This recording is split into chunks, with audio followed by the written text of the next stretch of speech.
నాకు పుణ్యం కట్టబెట్టడానికి కావలసిన పరికరాన్ని నువ్వే అందించి నా చేత చేయించి నాకు పుణ్యం కట్టబెట్టావు. ఈశ్వర, ఇది నీ అనుగ్రహం అని నువ్వు నిలబడి ఆ ప్రేమని నువ్వు సమస్త భూతములకు పంచిపెట్టిన నాడు ఈశ్వరుడు పరమ ప్రశాంతుడై ఘోర రూపాన్ని దాల్చకుండా నీ పట్ల అనుగ్రహాన్ని వర్షించి సంతోషిస్తాడు.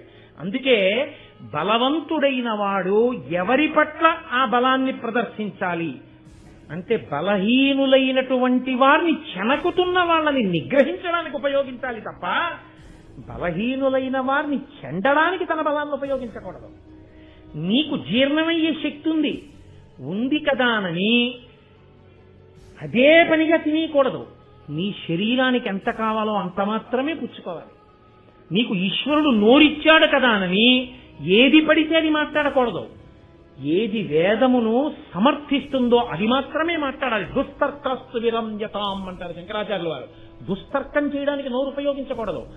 వేద ప్రమాణాన్ని నిలబెట్టడానికి నోటిని ఉపయోగించాలి. కాబట్టి నీ బలాన్ని ఎలా ఉపయోగించాలో అలా ఉపయోగించాలి.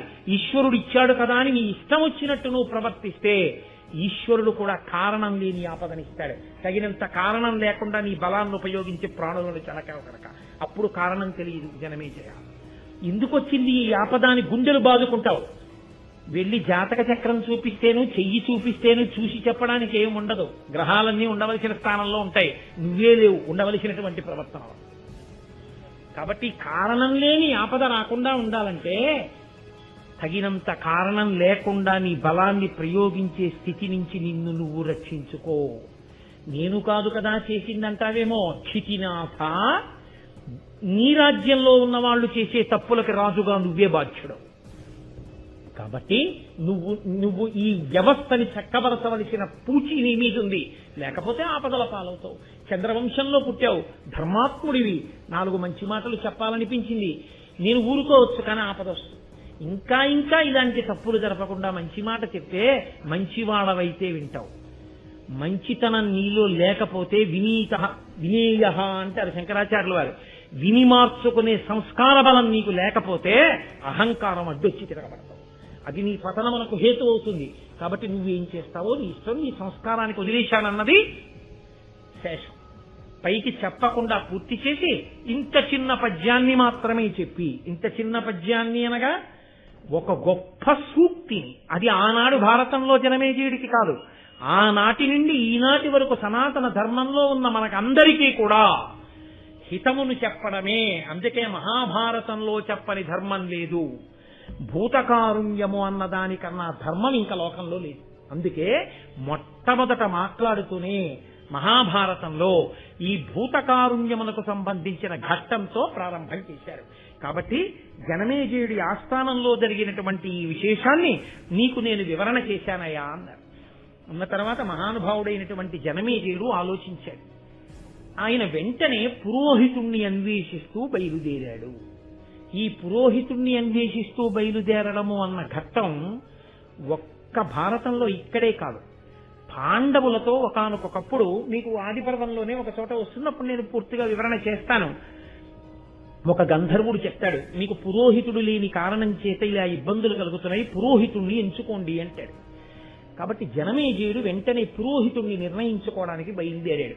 పురోహితుడు అన్న మాటకు అర్థం ఏమిటో తెలుసా అండి? పురము యొక్క హితమును కోరువాడు. రాజు ప్రజా సంక్షేమాన్ని కోరి తన భుజబలంతో రక్షిస్తాడు.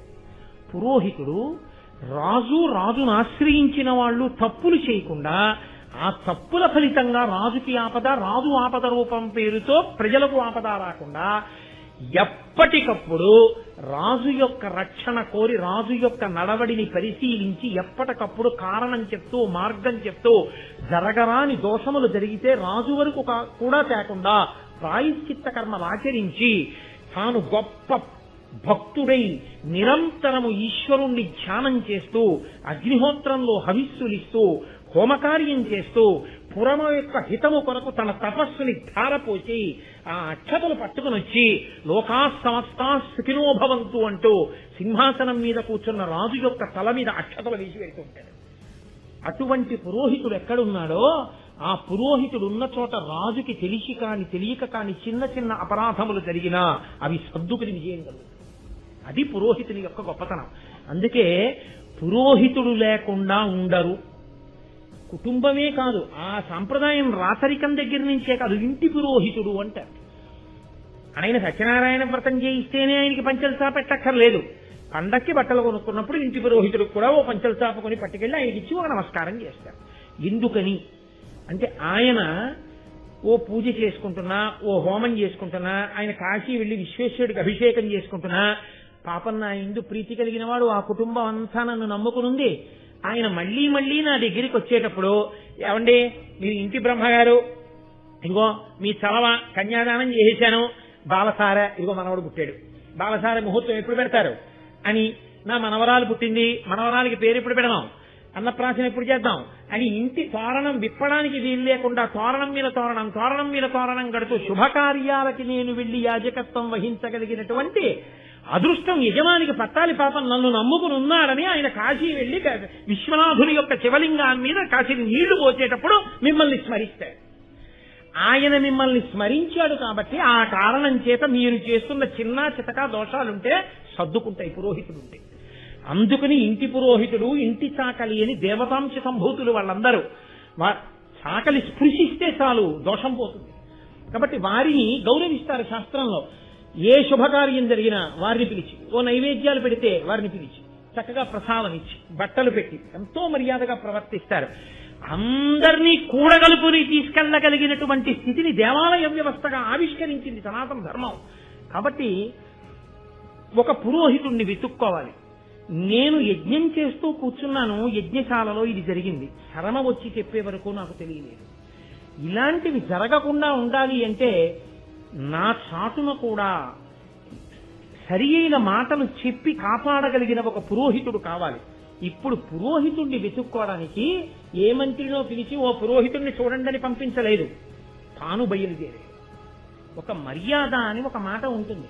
మీరు చూడండి, సభకి ఆధ్యక్షము అని ఒక మాట ఉంటుంది. ఆధ్యక్షం వహించేటటువంటి వ్యక్తి సభలో పెద్దరికాన్ని వహిస్తాడు. ఆయన్ని మాత్రమే మనం ఆహ్వానిస్తాం, మిగిలిన వాళ్ళని ఆహ్వానిస్తాం. ఈనాటి సభకి ఫలానా వారిని అధ్యక్షత వహించవలసిందిగా కోరుతున్నాం, వారికి ఫలానా వారు పూలదండ వేస్తారు. మిగిలిన వాళ్ళని పిలిచి మిగిలిన సభా కార్యక్రమాన్ని అధ్యక్షుల వారు నడిపిస్తారు. వీరు అధ్యక్షం వహిస్తారు అని చెప్పి వారిని కూర్చోబెట్టి మీరు వెళ్ళిపోయి అన్ని మీరే తిరిగేస్తుంటే, మీరే పిలిచేస్తుంటే, మీరే మాట్లాడేస్తుంటే ఈయనెందుకు? అలా నామమాత్రావశిష్టంగా కూర్చోబెట్టరు సనాతన ధర్మంలో. ఆయన సభని నడిపిస్తాడు. ఆయన ఎవరెంతసేపు మాట్లాడాలో చెప్తాడు. ఆయన సభ పూర్తయిపోయిందని ప్రకటిస్తాడు. అధ్యక్షుడి సభని పూర్తయిపోయిందని ప్రకటించాడంటే ఆ సభ పూర్తయిపోయిందని గుర్తు. సభాధ్యక్షుడు ఉండేది ఎందుకు అంటే తాను మాట్లాడడానికి కాదు, ఎవరు ఎంత మాట్లాడాలో చెప్పి సభను నడిపించడానికి.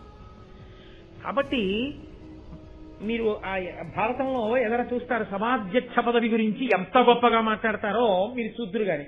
నిజంగా అందుకే అన్నారు, భారతంలో లేని ధర్మం ఎక్కడుంది, భారతం సమస్త ధర్మముల సమాహారం. కనుక ఇప్పుడు ఆయన పురోహితుణ్ణి వెతుక్కుంటూ తానే బయలుదేరాడు. అది ఎవరికో అప్పచెప్పడం కాదు, తనకి అత్యంత ముఖ్యమైన విషయంలో తాను జాగరూకుడై ఉండాలి. తన వ్యక్తిగతమైనటువంటి శ్రద్ధ తాను పెట్టాలి. పెట్టి తాను ఎంచుకోవలసి ఉంటుంది. కొన్ని విషయాలు ఇతరుల మీద విడిచిపెట్టేసేవి కావు. నీ ఆకలి తీరడానికి నువ్వే అన్నం తినడం ఎటువంటిదో, నీ దాహం తీరడానికి నువ్వే నీళ్లు తాగడం ఎటువంటిదో, నీ అభ్యున్నతి కొరకు నువ్వే చేసుకోవలసిన పనులు కొన్ని ఉంటాయి. 10 మందితో కలిసి చేసేవి కొన్ని, నువ్వు ఒక్కడివే చెయ్యవలసినవి కొన్ని. ఈశ్వరుడి పల్లకి పట్టేటప్పుడు 10 మందితో కలిసి పట్టు, మంచిది. నేను ఒక్కడనే పడతానని 4 వైపులో ఉన్నటువంటివి నువ్వు ఒక్కడివే పట్టుకోకూడదు, 10 మందిని కలిసి పట్టుకోమని పట్టుకోవాలి. నీకు ఆకలిస్తే వాళ్ళందరూ తిన్నాక నేను తింటానని వేళ్లు తెరవకూడదు, నువ్వు తినాలి. లేకపోతే నీ ఆకలి తీరదు. నీ ఆకలి తీరేటప్పుడు నువ్వన్నం తినాలి. ఈశ్వర సేవ చేసేటప్పుడు 10 మందితో కలిసి చెయ్యాలి. ఏది ఎక్కడ ఎలా చెయ్యాలో ధర్మం అలాగే చెయ్యాలి. కాబట్టి నీ ఆకలి తీరడానికి నువ్వన్నం తినడం ఎంత ముఖ్యమో, నీ ఇంటి పురోహితుణ్ణి ఎంచుకోవడం విషయంలో కూడా నువ్వు అంత శ్రద్ధ చూపించాలి. ఆ శ్రద్ధ నీకు లేకపోతే ఫలితం కూడా అలా ఉండదు. కొన్ని విషయాలలో నువ్వు వ్యక్తిగతమైన శ్రద్ధ పెట్టకపోతే ఆ మాటకు అర్థమే ఉండదు. తన తండ్రి శరీరం విడిచిపెట్టేస్తే శ్రాద్ధం తానే పెట్టాలి, అంతేకాని దానికి కూడా వరుడు ఇచ్చేస్తానండి అనకూడదు. దీక్షావస్త్రాలు ఇచ్చేస్తానండి, వరుడు ఇచ్చేస్తానండి, ఆయనకి అధీనం పెడతానండి, ఆఖరిని ఎప్పుడో వచ్చి 1 గంటకో ఎప్పుడో నేను ప్రసాదం నేను వెళ్ళిపోతానండి అనకూడదు. నువ్వే పెట్టాలంతే కూర్చొని. శ్రాద్ధం పెట్టడానికి 365 రోజుల్లో ఒక్కరోజు నీ తండ్రి నీకు శరీరం ఇచ్చిన మహానుభావుడు, ఆయన శరీరం పడిపోయిన తర్వాత ఆయన్ని స్మరించి శ్రాద్ధం పెట్టడానికి నీకు సమయం లేకపోతే నిన్నెవరు నమ్మాలి లోకంలో? నీకు శరీరం ఇచ్చిన తండ్రికి శ్రాద్ధం పెట్టడానికే నీకు ఖాళీ లేకపోతే నన్ను నువ్వు ఉద్ధరిస్తావా?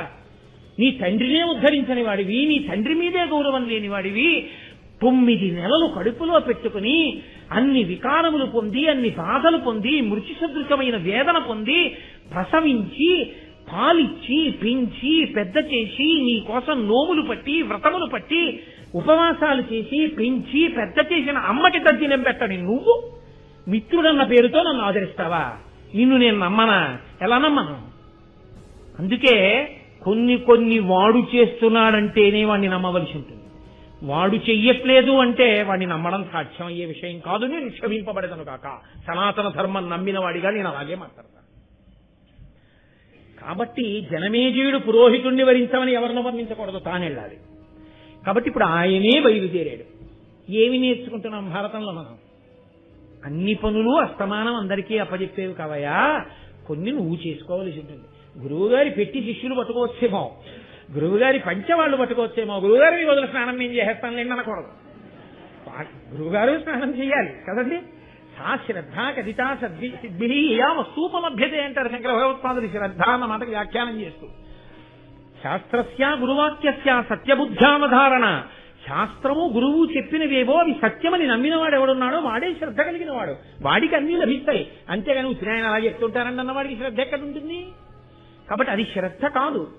కనుక జనమేజయుడే పురోహితుణ్ణి వరించడానికి బయలుదేరాడు. ఈ మాట మీరు విన్నప్పుడు మనం ఒక విషయాన్ని గమనించవలసి ఉంటుంది అని మీరు తెలుసుకోవాల్సి ఉంటుంది. మన ఇంట్లో మన పిల్లని కన్యాదానం చేసేటప్పుడు మహాసంకల్పం అని ఒకటి చెప్తారు. ఆ మహాసంకల్పం చెప్పేటప్పుడు మాట్లాడకూడదు కన్యాదాత. కన్యాదాత మాట్లాడితే ఆ మహాసంకల్పం వల్ల వచ్చే ఫలితం పోతుంది. అందుకే పెళ్లి చేసేటప్పుడు వేదిక మీద ఎక్కువ మందిని కూర్చోపెట్టవద్దు అని చెప్తారు. కారణం అదే. ఎందుకని అంటే నిష్కారణంగా లేక పుట్టిన ఒక్క పిల్ల, ఆ పిల్ల వల్ల తాను 7 తరాలు తరించారు. ఇప్పుడు అంత గొప్ప వేదిక దాని మీద ఎందుకు అందరూ?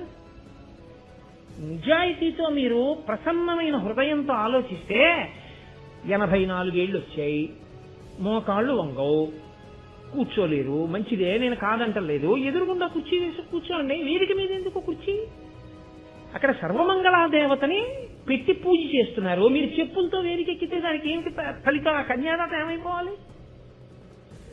శ్రద్ధ ఎక్కడ ఎలా ఉండాలో అలా ఉంటేనే శ్రద్ధ, లేనిది శ్రద్ధ కాదు, తంతు అంతే. మీకు ఇంత పెద్ద ఫలితాన్ని ఇక్కడి నుంచి మినపగింజలు నేర్చుకుంటూ సూర్యమండలానికి పోతే ఎన్ని మినపగింజలుంటాయో అన్ని వేల సంవత్సరములు నేను సూర్యమండలమనందుండేను కాక ఇంత ఫలితాన్ని ఇప్పుడు కన్యాదానం చేయిస్తున్నవాడు బ్రహ్మస్థానంలో కూర్చున్న బ్రహ్మగారు. నీకు ఊళ్ళో ప్రతి పనికి మాలిన వాడిని పిలవడానికి కారెక్కి వెళ్లి పిలుచుకొస్తావా? బ్రహ్మస్థానంలో ఉన్న వాడిని పిలవడానికి మాత్రం ఫోన్ చేసి అయ్యా మీరు పెళ్లికి వచ్చేస్తారు కదా 7ంటికి వచ్చేయండి అంటావా? ఏమిటి శ్రద్ధ నీది? నువ్వు వెళ్ళాలి. నువ్వు వెళ్ళి వారికి వస్త్రం పట్టుకెళ్ళి వారికి ఇచ్చి నమస్కరించి అయ్యా ఇలా పిల్లని కన్యాదానం చేద్దాం అనుకుంటున్నాను, మీరు మా ఇంటి బ్రహ్మ, మీరు దగ్గరుండి ఈ కార్యాన్నంతటినీ శుభప్రదంగా నడిపించాలి, చక్కగా నన్ను అభ్యున్నతి పదంలో నిలబెట్టండి. కన్యాదానం చేయడం వల్ల నేను దశ పూర్వేషాం దశాపరేషాం 10 తరాల ముందు 10 తరాల తర్వాత తరిస్తారు. అపురూపమైనటువంటి అవకాశం ఉన్నది ఒక్క పిల్ల. ఆ కన్యాదానం దాటితే ఇహ చేయడానికి అధికారం లేదు. కాబట్టి నాతో మర్యాదగా కన్యాదానం చేయించండి అని వేడుకోవలసింది ముందెవరిని? బ్రహ్మస్థానంలో కూర్చున్న వాళ్ళని. 56 మాటలు మగపెళ్లి వారింటికి వెళ్ళడానికి నీకు ఖాళీ ఉంది, అయిందానికి కానిదానికి మాట్లాడడానికి నేను మన్నింపబడేదను కాక. నీకు బ్రహ్మస్థానంలో ఉన్నవాడిని వెళ్ళి వరించి నమస్కరించి రావడానికి నీకు ఖాళీ లేదా? రామాయణం చదవండి, వశిష్ఠుడైతే ఎలా వరించాడు? మహాభారతం చూడండి, జనమేజయుడైతే పురోహితుడిని ఎలా వరించాడో. నీ అభ్యున్నతి కావాలనుకున్నప్పుడు బ్రహ్మస్థానంలో కూర్చున్నవాడు దోషం చేసినా నీ శ్రద్ధ వల్ల నీకు ఫలితం వచ్చేస్తుంది. నువ్వు శ్రద్ధగా కూర్చోగలిగి ఉండాలి, నువ్వు ఇచ్చే గౌరవం నువ్వు ఇవ్వగలిగి ఉండాలి. కాబట్టి మహానుభావుడు జనమేజయుడు స్వయంగా బయలుదేరి ఆ నదీ తీరంలో చూస్తున్నాడు. ఎందుకు నదీ తీరం దగ్గరికి వెళ్ళాలి? కావాలంటే ఏం ఊళ్ళల్లోకి వెళ్ళి వెతుక్కోకూడదేమిటి? కాదు, నదీ తీరము ఎక్కడున్నదో అక్కడ పర్ణశాలలు వేసుకుని ఉంటారు. ఎందుకని అంటే తెల్లవారుజామునే వెళ్ళి ఆ నదిలో స్నానం చేసుకుని, మధ్యాహ్నం వెళ్ళి స్నానం చేసి సంధ్యావందనం చేసుకుని, సాయంకాలం వెళ్ళి స్నానం చేసి సంధ్యావందనం చేసుకుని, 1కి 10 మార్లు ఆ పవిత్ర నది యందు స్నానం చేస్తూ సంకల్పం చెప్పుకుని చక్కగా వచ్చి కూర్చుని నీరు ఎక్కడ ఉంటుందో అక్కడే ధర్మకార్యాచరణ సాధ్యం అవుతుంది. ఆచమనం చెయ్యాలి, అన్నీ బాగున్నాయి. ఇచ్చిన విడిది అద్భుతమైన విడిది. బయట నుంచి మినరల్ వాటర్ బాటిల్ తెచ్చుకుంటేనే నీళ్ళు ఒక్కటే దొరకవు, స్నానం కూడా ఉండదు. ఎందుకది? పక్కన నది ప్రవహిస్తోంది, చాలు నువ్వు తరించిపోయావు.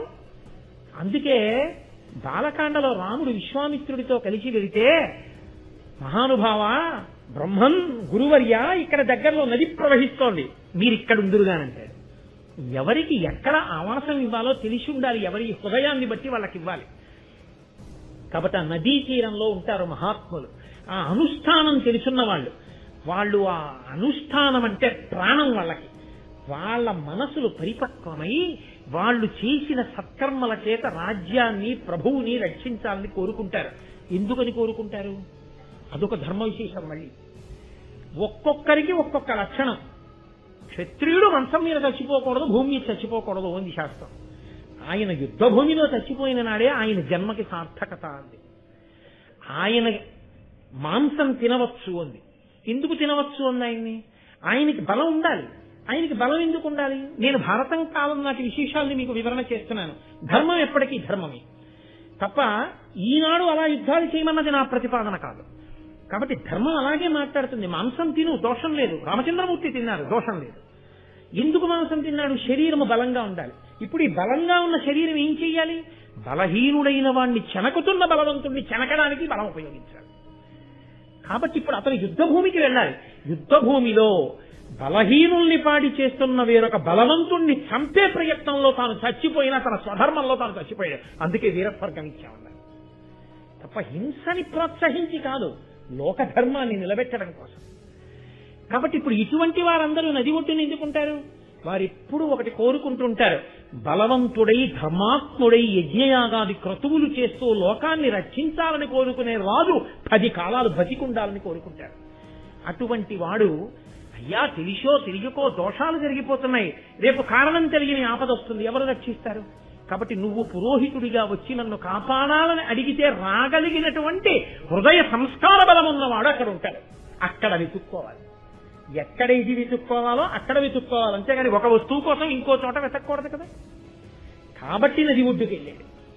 అంటే ఏ మహాత్ములు ఉండే చోటికి వెళ్ళినప్పుడు ఎక్కడ ఎలా ప్రవర్తించాలో, ఎలా వెతుక్కోవాలో, ఎలా మాట్లాడాలో, దేని వలన నువ్వు అభ్యున్నతిని పొందుతావో, నీకు దొరికే ఒక వస్తువు నీ జన్మని ఎలా తరింపచేస్తుందో ఒక్కొక్క నాడు మహాభారతం మీకు వివరణ చేస్తోంది, నాకు వివరణ చేస్తోంది కదండి.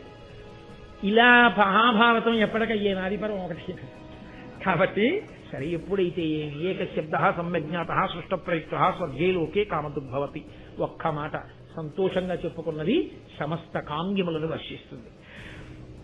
ఆయన అక్కడ ఉండేటటువంటి మునిపల్లె అంటే అక్కడ ఎవ్వరూ కూడా సౌకర్యముతో పెద్ద భోగములతో కూడినటువంటి ప్రాంగణములను కట్టుకున్నవారు ఉండరు. అంటే రక్షణ వ్యవస్థ దీటుగా ఏర్పాటు చేసుకున్నవారు ఉండరు. వైదికముగా ఉంటాయి అక్కడ ఉన్నది. వైదికముగా అంటే మీరు ఒక్కటే గుర్తుపెట్టుకోవాల్సి ఉంటుంది. ఇప్పట్లో మీకు వెంటనే అర్థమైపోవాలి అంటే ఆర్సీసీతో స్ట్రక్చర్స్ లాంటివి ఉండవు అని మీరు గుర్తుపెట్టుకోవాలి. అంటే రాతితో చేసిన నిర్మాణములు కానీ, మట్టిని కాల్చి చేసిన నిర్మాణములు కానీ వాళ్లకు ఉండవు. పల్లెటూరు అన్న చోట చూడండి, అన్ని పాకలు పందిళ్ళు ఉంటాయి.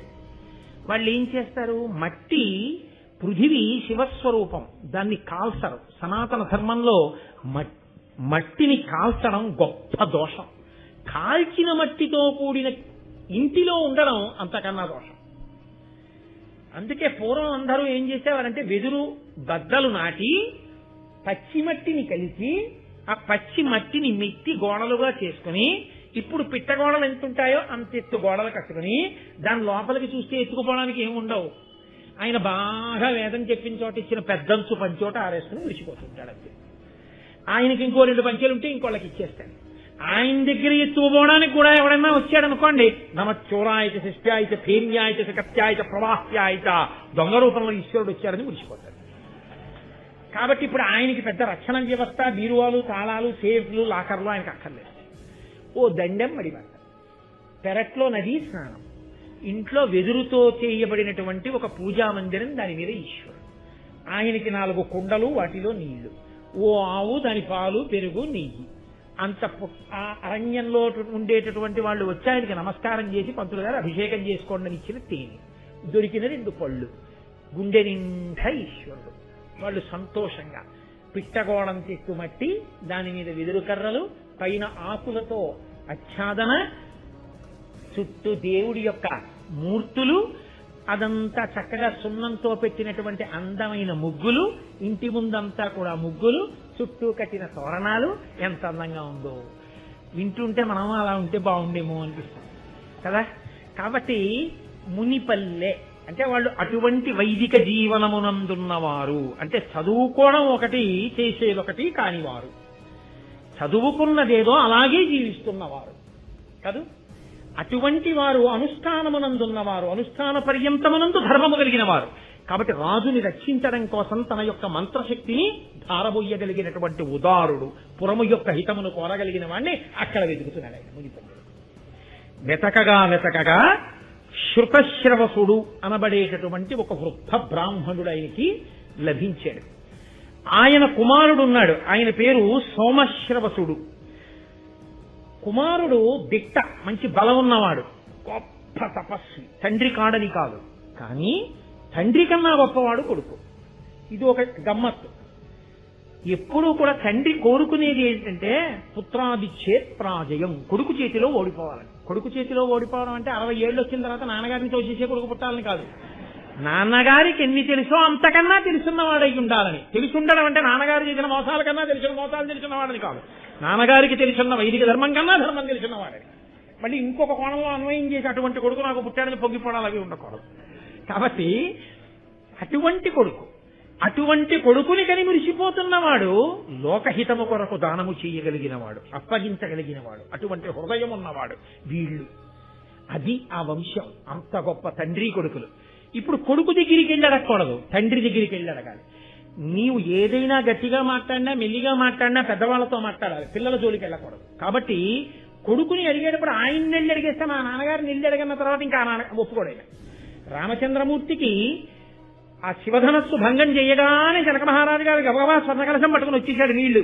కన్యాదానం చేసేస్తానయ్యా, సీతమ్మని ఇచ్చేస్తాను, శివధనస్సు భంగం చేశావు కదా అన్నాడు. రాముడు అన్నాడు, నేను క్షత్రియుణ్ణి కాబట్టి శివధనుద్భంగం చేశాను.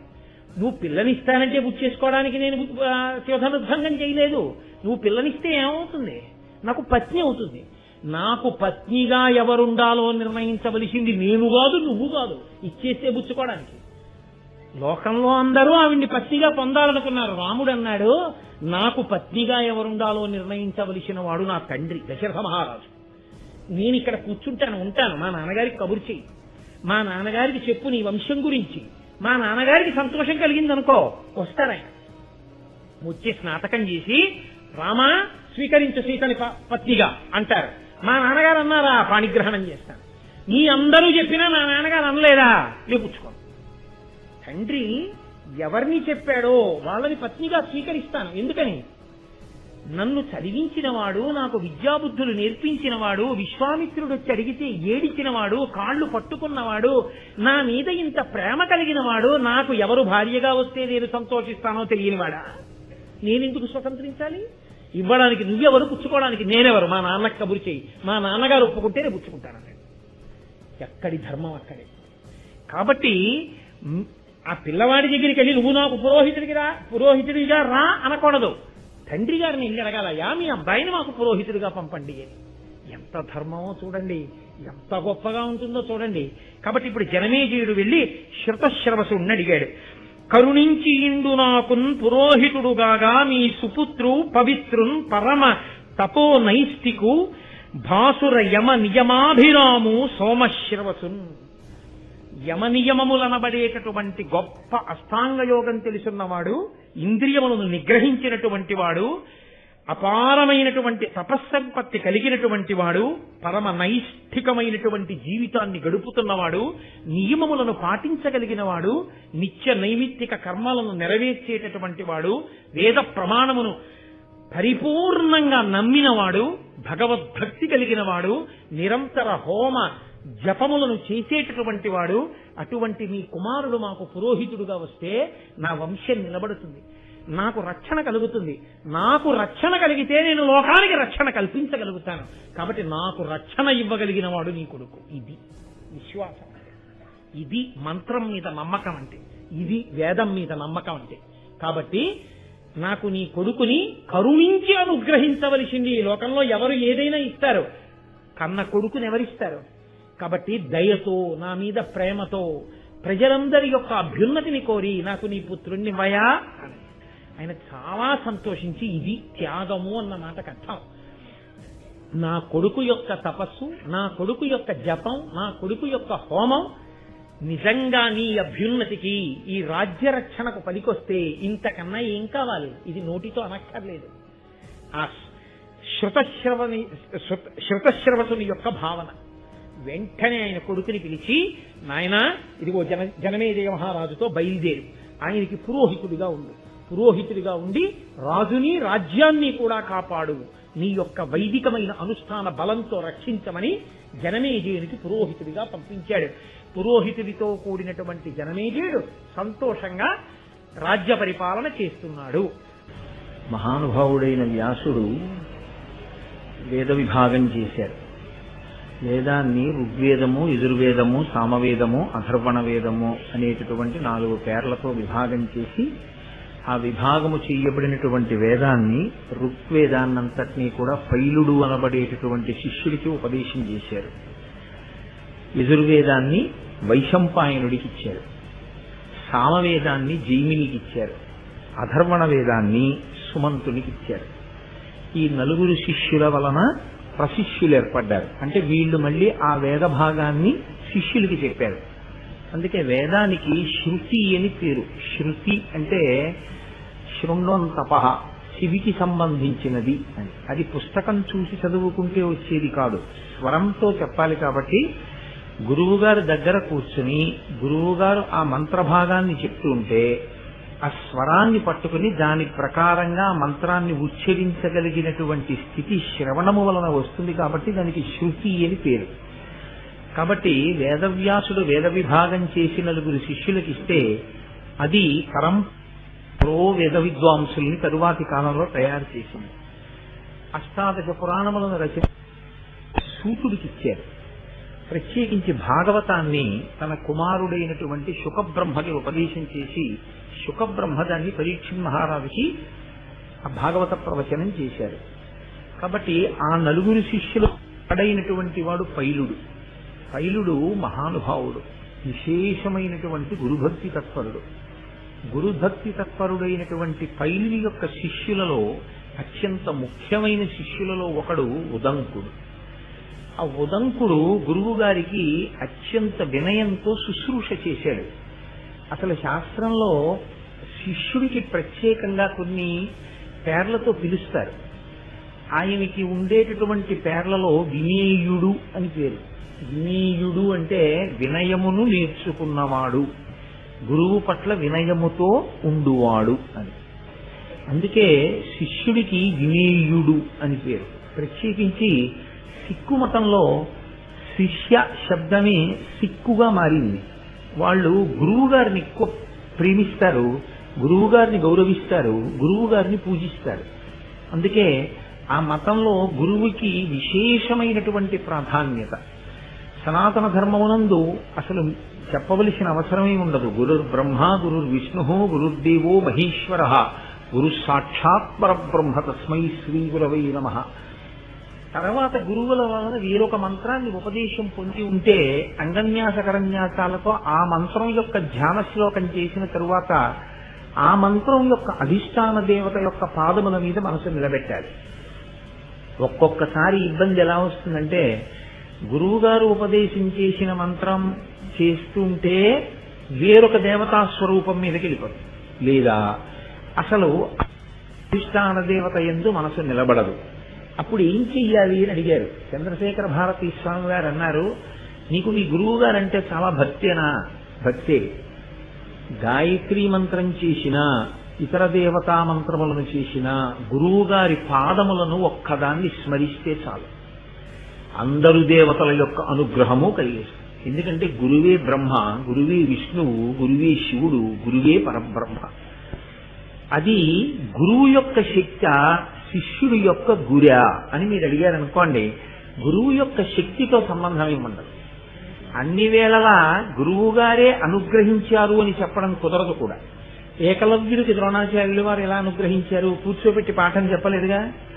మీకు ఎంత గురి ఉన్నది అన్నదాన్ని బట్టి మీకు గురువు గారి అనుగ్రహం భాషించడము అన్నది కూడా ఉంటుంది. అందుకే రమణ మహర్షి గురువు గురించి మాట్లాడుతూ శిష్యులకు ఒక వ్యక్తి మీద ఉన్నటువంటి గురికే గురువు అని పేరు అంటారు. ఆ గురుత్వము అన్న మాటకు అర్థం అదే. గురువు అంటే బరువు. ఆయన కన్నా నేను తక్కువ, ఆయన దగ్గర నేను నేర్చుకోవాలి, ఆయన దగ్గర నేను తల వంచాలనేటటువంటి చిన్నతనాన్ని మనం అనుకోవడమే మనం లఘు. ఆయన గురువు అని ఎప్పుడు అంటామో అప్పుడు మనం లఘువు అని గుర్తు. కాబట్టి మీకు తెలియదులేండి గురువుగారు నేను చెప్పింది వినండి అనకూడదు. గురువుగారు అంటే బరువు, మీరు లఘువు అని గుర్తుపెట్టుకోవాలి. కాబట్టి గురువు గారితో మాట్లాడేటప్పుడు గురువు గారు ఏది చెప్పారో దాన్ని శ్రేయోదాయకమని స్వీకరించాలి తప్ప గురువు గారికి పాఠాలు చెప్పే ప్రయత్నాలు చేయకూడదు. లౌకికంగా ఏదైనా సలహా అడిగితే చెప్పడంలో దోషమైంది, మీరు గురువుని చెప్పకూడదని అనకూడదు. కాబట్టి గురువు శిష్యుడి మధ్య ఉండేటటువంటి సంబంధం అత్యంత పవిత్రమైనటువంటి సంబంధం. ఆ గురువుని సేవించినటువంటి శిష్యులు మహాభారతంలో మీకు ఎంతమందో కనపడతారు. అసలు చాలా ఆశ్చర్యకరమైనటువంటి జంటలు కనపడతాయి. ఇటు ఇంత గమ్మత్తుగా ఉంటుందా అని మనం చాలా ఆశ్చర్యపోయేటటువంటి సందర్భాలు కనపడతాయి. ఈ గురు శిష్య సంబంధంలో ఉండేటటువంటి చాలా గొప్ప లక్షణం ఏమి అంటే, శిష్య అన్న మాటకి ఒక అర్థం ఉంది. శాసితుం యోగ్య శిష్య అని. ఎవరిని గురువుగారు శాసిస్తాడో వాడు శిష్యుడు. కొందరు గురువుగారు గురువుగారు గురువుగారు అని పిలుస్తున్నా గురువుగారు వాళ్ళని శాసనం చేయరు. అంటే నువ్వు ఈ పని చెయ్యి అని గురువు చెప్పరు. ఎందుకంటే వీడు చెపితే వినేంత తేలికైన వాడేం కాడు, వీడి యందు చాలా ఇంకా అహంకారం ఉంది, మమకారం ఉంది, కాబట్టి వీడిని నేను శాసించడం ఎందుకు అన్న స్థాయిలో ఊరుకుండిపోతే ఆయన శిష్యుడు కాలేడు.